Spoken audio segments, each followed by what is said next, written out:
रामपुर दमन नाम के गांव में जिशान नाम का एक आदमी रहता था। वह सब्जी बेचने का काम करता था। उसने सीमा नाम की एक अनाथ लड़की से शादी की थी। सीमा बहुत आलसी थी। जिशान पूरा दिन सब्जी बेचता था और सीमा पूरा दिन सोती रहती थी। एक दिन घर आते समय एक बूढ़ा आदमी जिशान को रास्ते पर मिला। जिशान उसके पास पहुंचा। आप यहाँ क्यों बैठे हो? वह बूढ़ा आदमी बोला। बेटा, मेरा इस दुनिया में कोई नहीं है और मुझे बहुत तेज़ भूख लग रही है। जिशान को उस आदमी पर तरस आ जाता है और वह उस आदमी को अपने घर ले आता है। सीमा सो रही थी। जिशान सीमा से बोला, सुनो, खाना लेकर आना, मुझे बहुत तेज़ भूख लगी है और काका को भी बहुत तेज़ भूख लगी है। अरे तुम खुद ही कर लो। और यह बूढ़ा आदमी कौन है? यह अनाथ है और यह मुझे रास्ते पर मिला।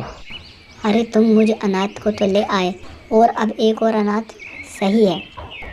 जिशान गुस्से में गया और खाना बनाकर लाया और सभी खाना खाने लगे। अगले दिन जिशान सब्जी बेचने गया और वह बूढ़ा आदमी आराम करता रहा। कुछ दिन बाद वह बूढ़ा आदमी सीमा की खाना बनाने में मदद करने लगा और उसे अच्छे से खाना बनाना सिखाने लगा। जब शाम को जिशान घर आया तो बूढ़े आदमी ने उसे खाना दिया।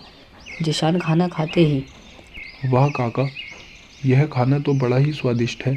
लगता है तुम्हारे हाथों में कोई जादू है। हाँ, इन्होंने मुझे भी खाना बनाना सिखाया है। हाँ, मैं पहले एक बड़ा होटल चलाता था, पर मुझे उसमें भारी नुकसान होने की वजह से मेरा काम ठप हो गया और मेरी यह हालत हो गई। लेकिन मैं आपसे मदद चाहता हूँ। आप मुझे एक छोटा सा ठेला लगवा दो। मैं मुझ जैसे गरीबों को 5 रुपए में पेट भर के खाना खिलाना चाहता हूँ। चलो ठीक है। उन्होंने गांव में ठेला लगा लिया और 5 रुपए में पेट भर के खाना खिलाने लगे। कुछ दिन बाद उसके पास गांव का एक हरामी आदमी आया। अरे बूढ़े, लगता है तेरी दुकान ज़्यादा चल रही है। लाओ हफ्ता निकालो जल्दी। अच्छा बच्चा, मुझसे हफ्ता? तुम अभी मुझे अच्छे से नहीं जानते। तभी वहाँ 2 आदमी आकर उस आदमी को मारने लगते हैं। उसके बाद मुझे तुम लोगों को अब सच बता देना चाहिए।